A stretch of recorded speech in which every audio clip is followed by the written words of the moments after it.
At the end of Matthew chapter 5, Jesus asks us to consider what it might look like if we were to smuggle love, charity, and blessing into circumstances that are normally occupied and governed solely by vengeance and retribution. What it might look like to apply undeserved blessing to situations that are normally governed or ruled by the demands of honour, law, and duty.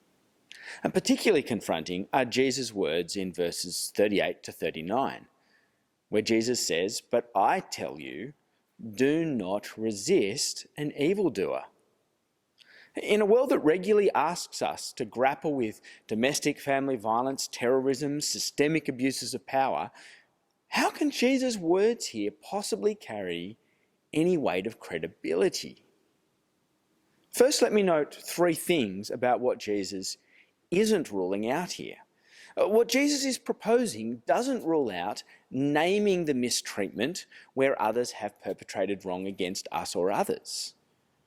Jesus' call here does not rule out being cautious about entrusting ourselves to those who've wronged us, perhaps in the past.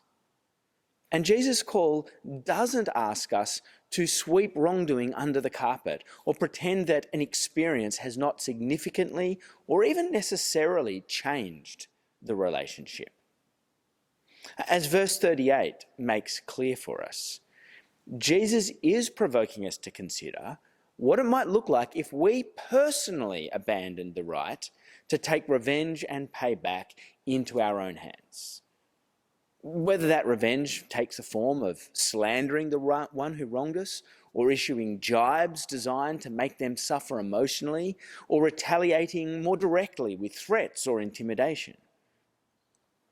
Jesus is not asking us to passively ignore evil, to pretend that it doesn't exist, nor is Jesus asking us to do nothing about evil, to take no action whatsoever when we see it being perpetrated, either against us or others.